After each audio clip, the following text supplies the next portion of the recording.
Bueno, ya, este es el primer vídeo del curso y lo que vamos a hacer es pues un vídeo pues un poquito largo sobre el primer tema de Historia de la Filosofía de segundo bachillerato, que serían presocráticos, sofistas y Sócrates. Para el examen que hagamos, esto es lo que tienen que recordar. Yo espero que en 40-45 minutos esté listo todo el primer tema. Y me gustaría también hacer otros vídeos sobre otras cosas, porque he aprendido muchísimo en verano, pero claro, ahora pues toca lo que toca, que es lo que requiere la clase, ¿vale? Entonces, presocráticos, sofistas y Sócrates. El origen de la filosofía se sitúa en Mileto en el siglo VI a.C. Ya saben, del año pasado las condiciones que se daban allí para que surgiera la filosofía.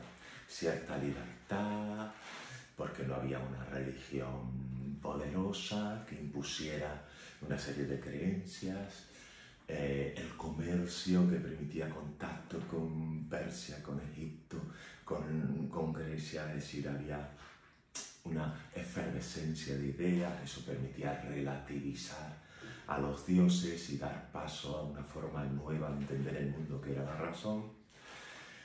Se aprovechaban también de los avances científicos de la astronomía en Persia, las matemáticas en Egipto, se aprovechaba también eso y todo eso circulaba por aquellos puertos de mar que estaban en la costa de Turquía, entre ellos Mileto. Entonces los presocráticos se les divide en dos, porque los griegos se dividieron a la hora de emigrar, tenían que irse de la península griega porque no había suficientes recursos. Entonces unos fueron a la costa de Turquía, Mileto, Samos, Éfeso, y otros se fueron a la bota de Italia, a Elea. Entonces tenemos dos escuelas, la escuela de Mileto y la escuela de Elea. La escuela de Mileto se caracteriza por dedicarse más a la observación de la naturaleza. Digamos que son más experimentales, mientras que la escuela de Elea se centra más en lo que son los números, la lógica, más en el pensamiento matemático y tienen un carácter también un poquito religioso, que los de la escuela de Mileto pues no lo tienen en general, ¿vale? Y esto es importante porque digamos que los de la escuela de Mileto son como más racionalistas, más precientíficos, etc. ¿Qué es lo que buscan los primeros filósofos? Pues su pregunta es la misma que la que se hacían los mitos. ¿De dónde surge el universo? ¿Cómo surge esto que vemos y esto donde vivimos la existencia, ¿no? ¿De dónde viene? Y la respuesta, en lugar de ser a través del mito, pues ya decimos que la filosofía lo pasó del mito al logos, a la razón. ¿Vale? Entonces tenemos que tanto la escuela de Mileto como la escuela de Elea, a través de la razón, buscan ese origen. Y ese origen tiene un nombre, el arjé o la physis. Arjé significa primer principio material y physis la esencia de la que está hecho todo. ¿Vale? Entonces ellos buscan esa esencia, ese primer principio del que surge todo. Y lo buscan a través de la razón, de la experiencia, es decir, de una manera científica, ¿vale? El primer filósofo fue Tales, y para Tales ese primer elemento fue el agua. ¿Por qué el agua? Porque el agua está relacionada con la vida. Donde hay vida está lo húmedo, necesariamente. Y la vida es lo que cambia, lo que transforma, lo que genera. Por eso, el primer elemento tiene que ser el agua, a partir del cual todos van generándose, ¿de acuerdo? Esta idea de Tales es, digamos que para Tales, el arjé es el agua, todo es agua, la esencia de todo es agua, y nos pone a las puertas del problema fundamental de los filósofos presocráticos, que es el problema de la realidad y la apariencia. Una cosa es el mundo tal y como lo vemos, aparente, cambiante, con diferentes elementos, diferentes seres, frente a la esencia. La esencia es agua, es unidad, todo es agua. Esa es la idea de Heráclito. Y a continuación todo sigue como si fuera, todo se va desencadenando, fluyendo, ¿no? El siguiente filósofo es Anaximandro, y lo que dice es que el arge es el apeiron, lo que no tiene límites, no está definido. Anaximandro surge el momento histórico de Anaximandro es el momento en el que surge la moneda. La moneda es algo que en sí no es nada, pero se puede intercambiar por cualquier cosa. Es decir, la moneda no tiene utilidad en sí misma. Te puedes comer el dinero, pero sí que lo puedes cambiar por todo lo demás, por lo que necesites, ropa, dinero, fruta, pescado. ¿Vale? Lo mismo es el apeiron en Anaximandro. Cuando Anaximandro dice el arge es el apeiron, es decir, un elemento que no es ni tierra, ni aire, ni agua, ni fuego, pero se puede cambiar por cualquiera de ellos. Y les digo el famoso fragmento de Anaximandro, tan importante, tan bonito, que nos da una visión pesimista de la existencia, donde tuvo su origen el apeiron. Allí ha de retornar en su caída cualquier ser. ¿Vale? Todas las cosas pagan unas a otras, castigo y pena, según sentencia del tiempo. ¿Vale? El tiempo nos va llamando a unos antes, a otros después, al apeiron. Y luego viene Anaxímenes, que dice que el arge es el agua, perdón, el aire. Me acerqué a la cámara porque digo, esto estará grabando o lo voy a tener que repetir todo. Madre mía, son 33 años repitiendo lo mismo. Y yo la verdad es que lo disfruto porque me gusta mucho. Menos mal, porque si no estaría como una cabra ya. Bueno, Anaxímenes, que dice Anaxímenes que el origen de todo es el aire. ¿Por qué? Porque el aire es el soplo vital que se nos escapa al morir. Al morir, ese último aliento es la vida que se nos va. Pues por eso Anaxímenes dice que el primer principio que anima a todos los seres y anima a todo el universo es el aire. Y fíjense aquí la conexión entre microcosmos, cada ser es animado por un soplo vital y el universo entero también es animado por el aire. Es decir,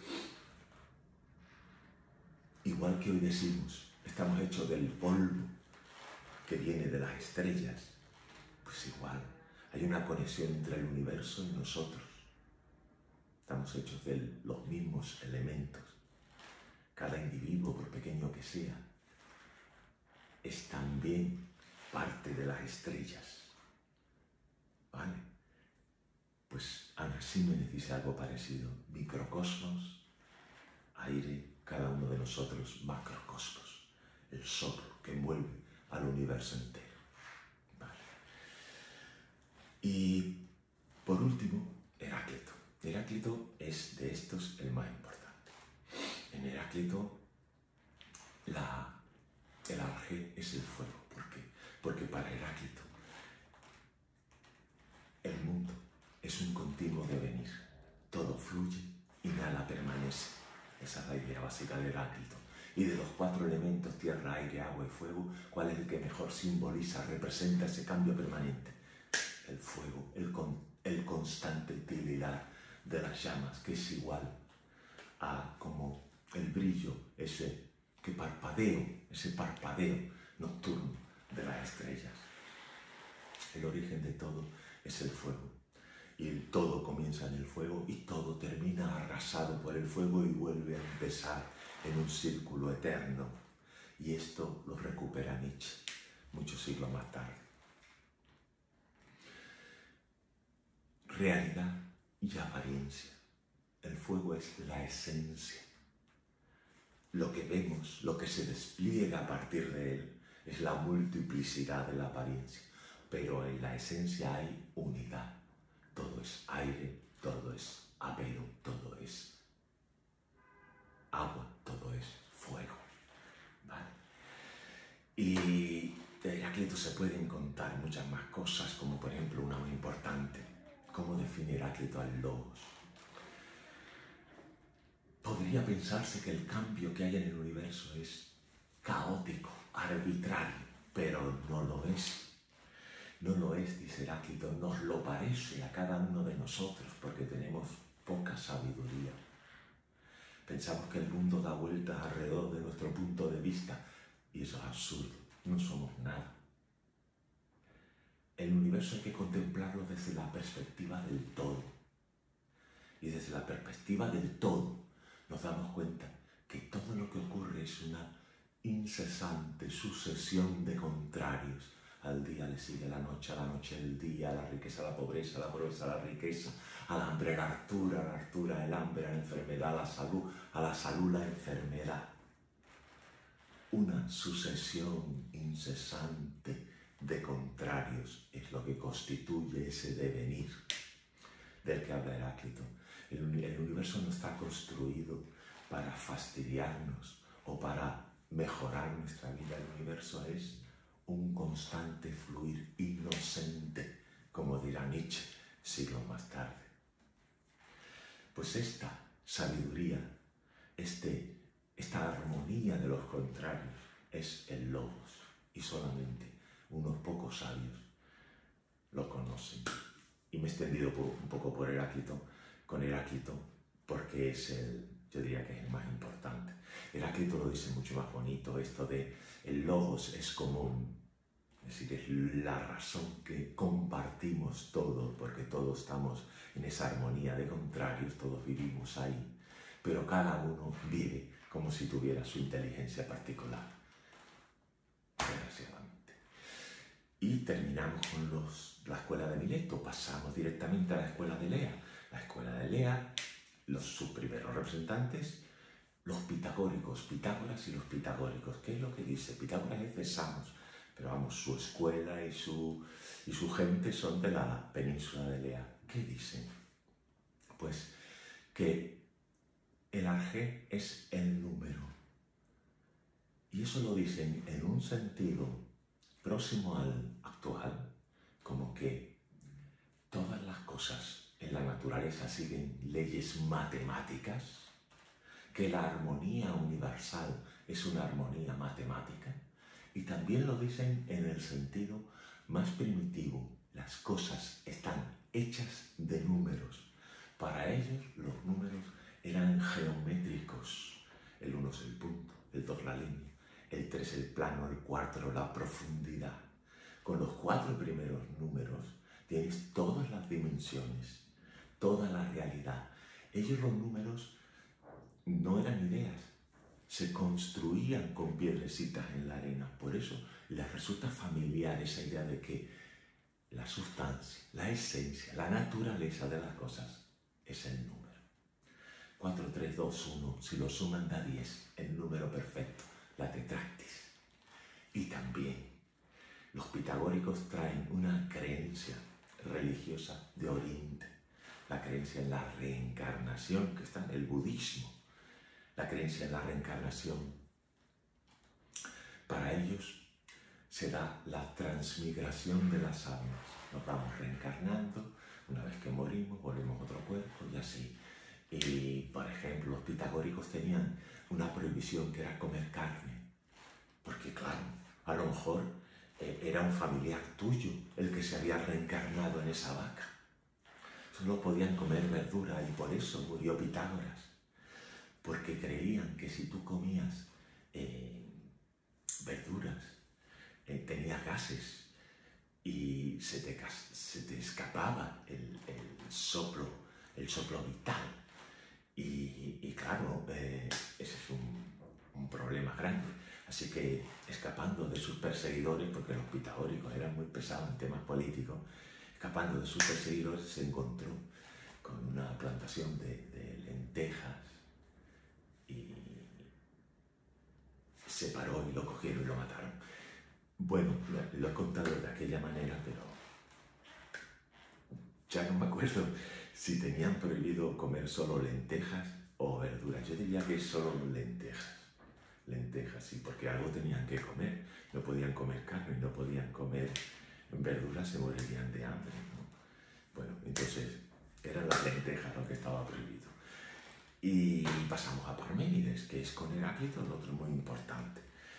Parménides es un pensador todavía religioso, pero en él se resalta de una manera extrema la dualidad entre realidad y apariencia. La realidad para Parménides es el camino de la razón, el camino de la verdad, el camino del ser. Y luego hay otros dos caminos, que son el camino del no ser, que no puede, ni lo podemos pensar, que no es, y no lo podemos pensar, y el camino del ser y el no ser, que es el mundo de esta multiplicidad, esta apariencia en la que vivimos todos y todos confiamos en ella, a pesar de que sea ser y no ser, y el no ser no es, entonces sea, pues eso, como una especie de sombras, como un teatro en el que nos movemos a diario, pero que no es real. El sabio, el visionario, orienta su mirada hacia lo que verdaderamente es. Y lo que verdaderamente es completamente diferente. Dice Parménides, el ser es y el no ser no es. Por lo tanto, el ser no puede haber nacido porque habría nacido del no ser. Tampoco puede morir, porque después de él vendría el no ser, así que el ser tiene que ser eterno. Y además de eterno tiene que ser uno, porque si hubiera dos, el otro sería no ser, y el no ser no es. Tiene que estar lleno, porque si tiene agujeros, esos agujeros serían de no ser, lleno, compacto, indivisible y sobre todo inmutable. El ser no cambia. Las cosas no pueden pasar de ser a no ser, y eso es el cambio. Así que el ser no cambia. Y por último, esférico, que es una pequeña contradicción, porque debería ser infinito, porque si tiene límites, ¿qué hay después del ser? No sé. Pero para los griegos, la esfera tenía un carácter, era perfecta, ¿vale? Era perfecta.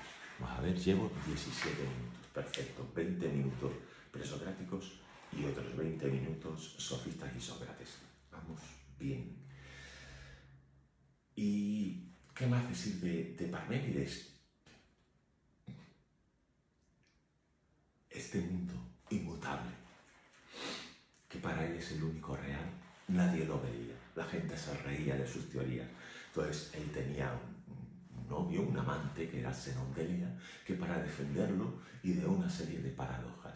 Una de ellas es la paradoja del estadio.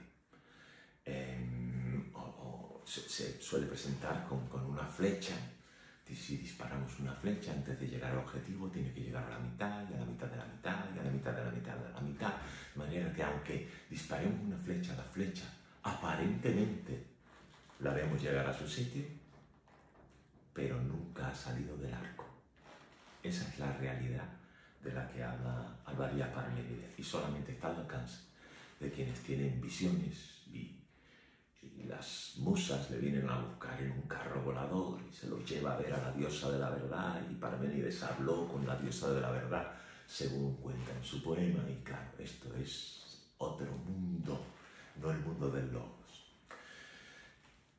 Evidentemente, Parménides presenta un mundo real que no tiene nada que ver con la apariencia que nos rodea cada día.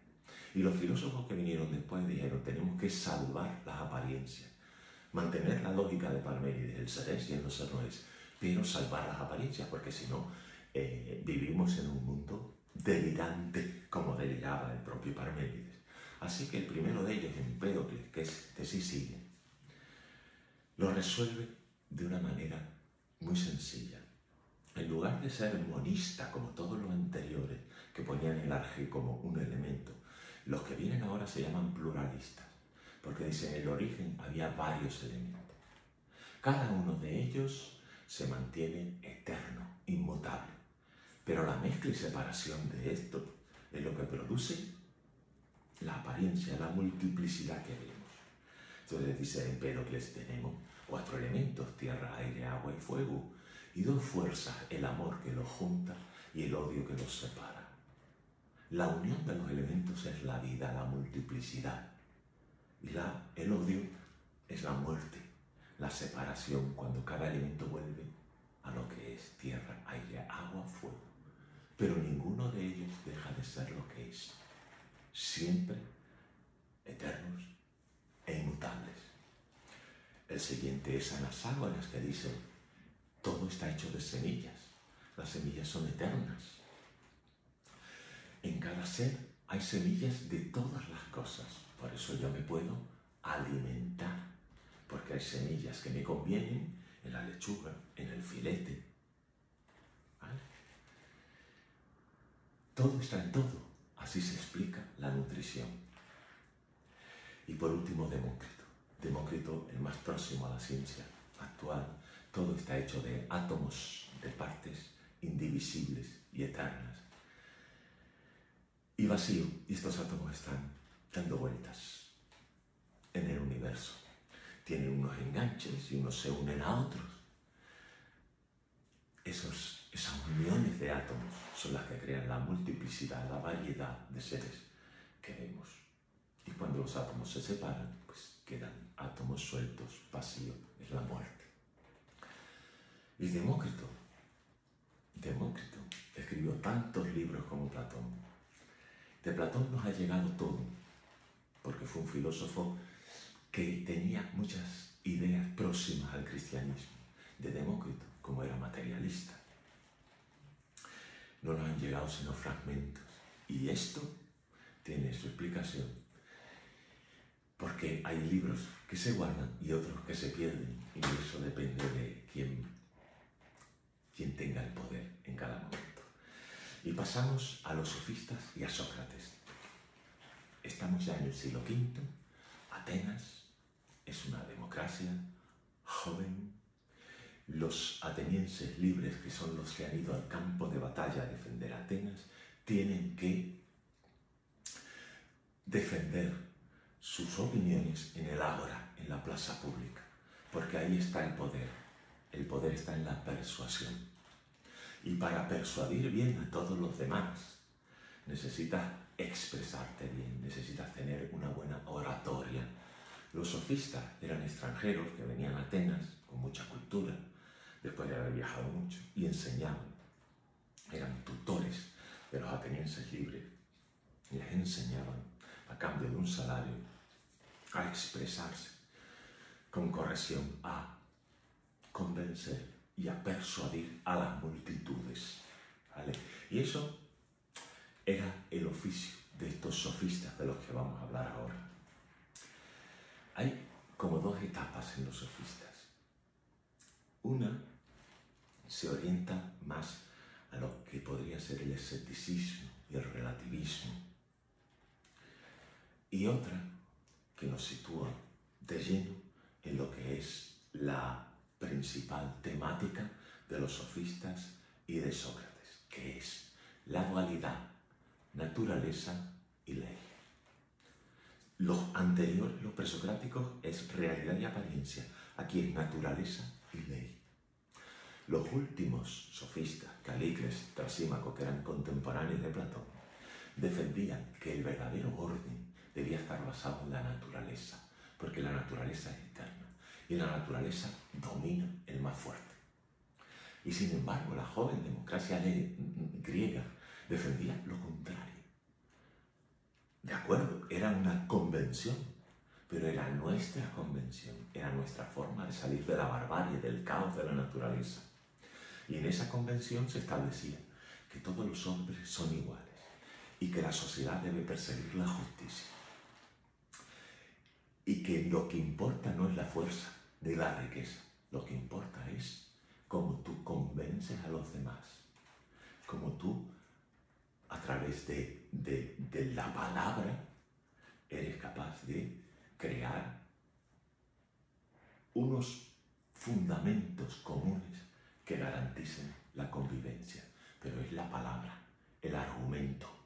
Ahí está el poder, no en el más fuerte. Y este es exactamente la dualidad que enfrenta a que se enfrentan sofistas y Sócrates, ¿vale? Entonces vamos con los primeros sofistas, que serían Protágoras y Gorgias.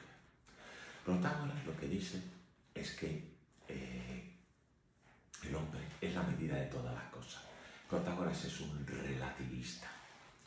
Cada individuo tiene una opinión y esa opinión pues es suya y él entiende que es la verdadera. Todo es relativo. ¿Se puede decir lo mismo de las leyes, que las leyes son relativas a cada pueblo? Pues sí. A los espartanos les gusta la tiranía, a los tracios les gustará la aristocracia, a los atenienses les gusta la democracia. Las leyes son relativas a su pueblo. ¿Eso significa que no valgan para nada, que sean todas falsas? No. Son convencionales. Son convencionales, no son naturales y eternas. Pero aunque sean convencionales, son nuestra forma de salir del caos.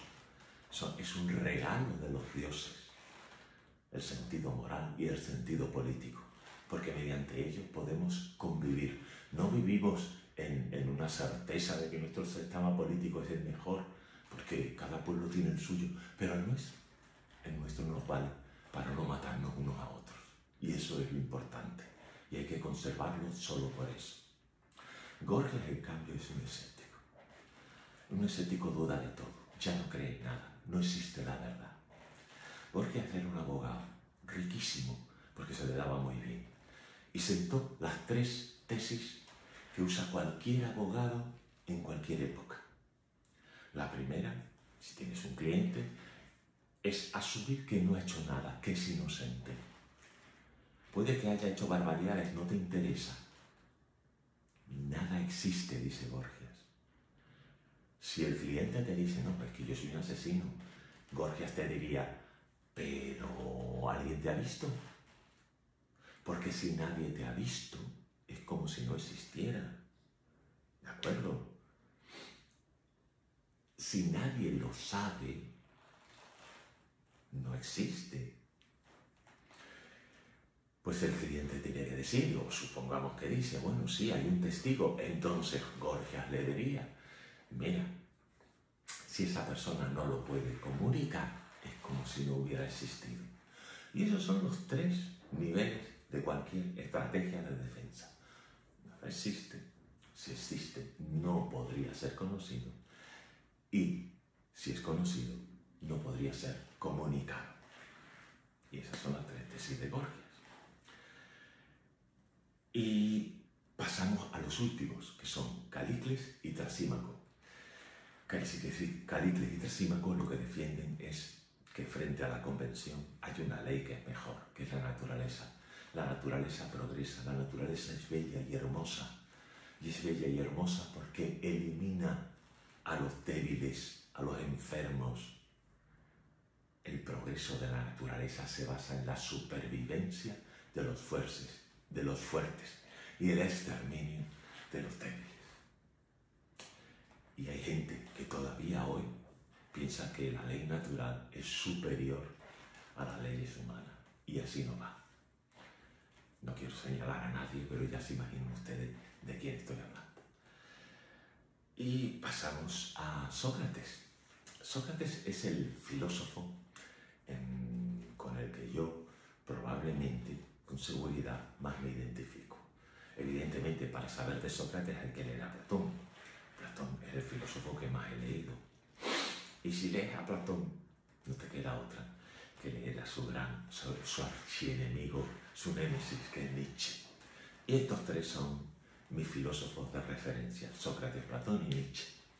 Hay muchísimos más, pero yo con estos 3 voy servido. Sócrates, ¿por qué? El primer filósofo. Sócrates, ateniense, no se dedicaba a la enseñanza a cambio de un salario, como los sofistas. Entendía que él no sabía nada, por lo tanto, si no sabía nada, no podía cobrar por enseñar. Él era un personaje incómodo, una especie de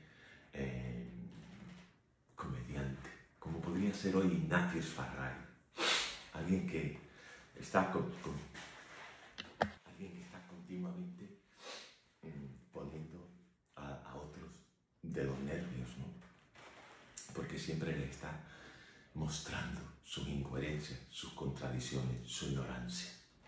Sócrates era así, iba por Atenas preguntando a los sacerdotes que sabían de la virtud, a los militares que sabían de la valentía, y con todos se daba cuenta de que, a pesar de que presumían de saber mucho, de que era su especialidad, no sabían, en realidad, no sabían nada.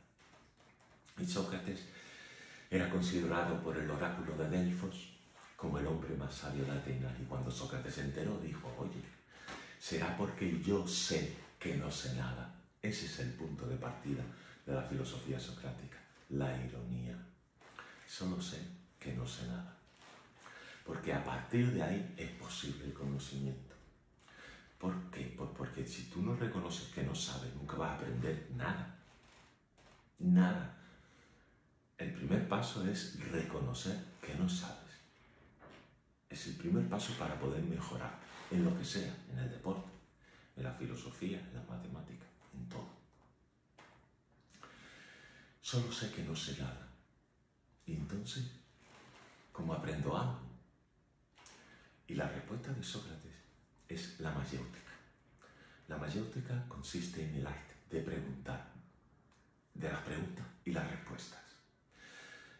Sócrates entiende que cada uno de nosotros tiene ya en sí mismo el conocimiento suficiente, pero que lo hemos olvidado. Y a través de preguntas y respuestas, como cada uno puede parir sus propias ideas, ¿vale? Es capaz de parir el conocimiento, la sabiduría que necesita.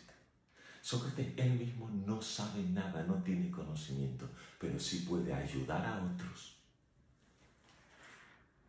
a que den sus respuestas, a que sean capaces de parir sus ideas.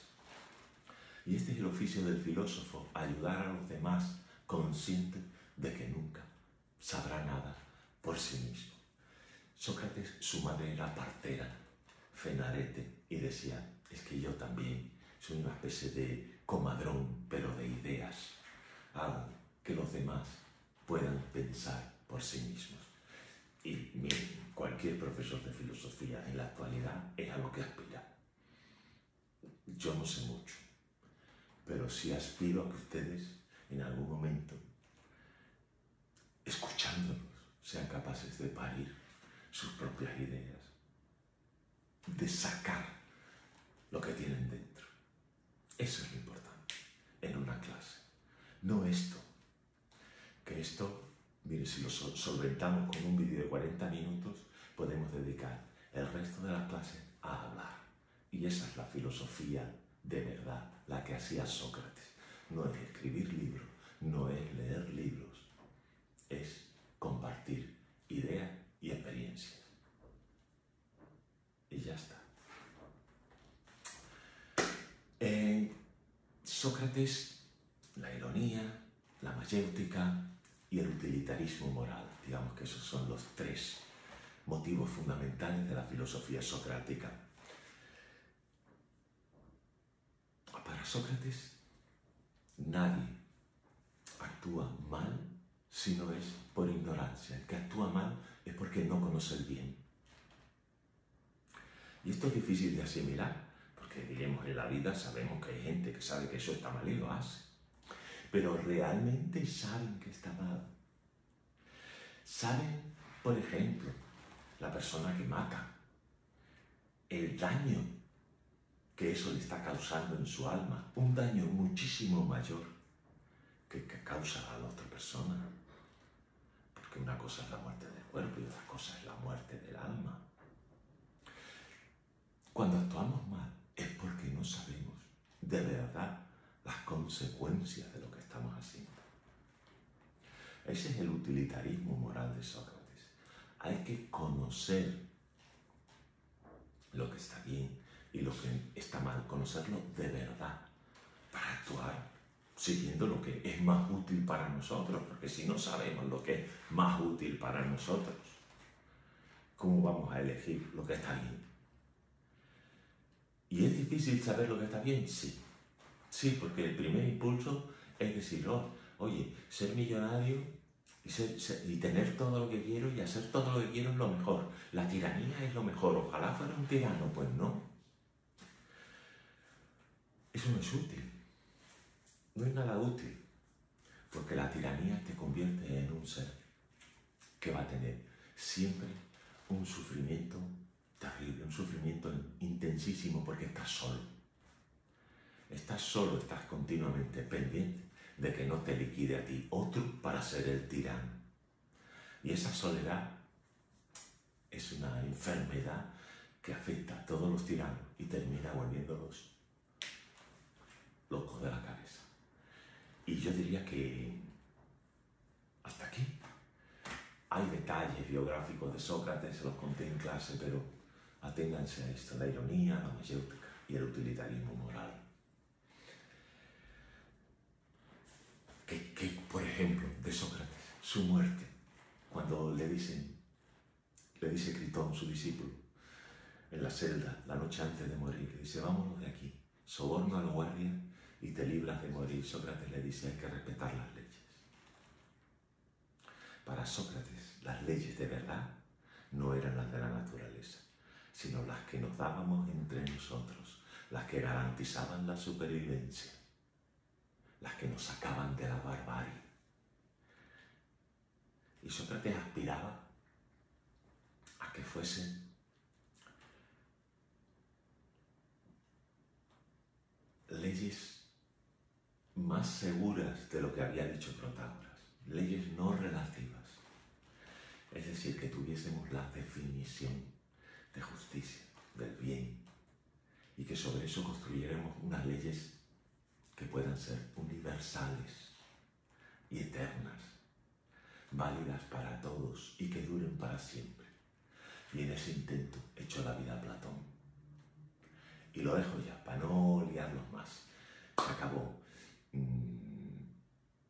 Pues nada, tengo muchísimas ganas de dar clase, del curso.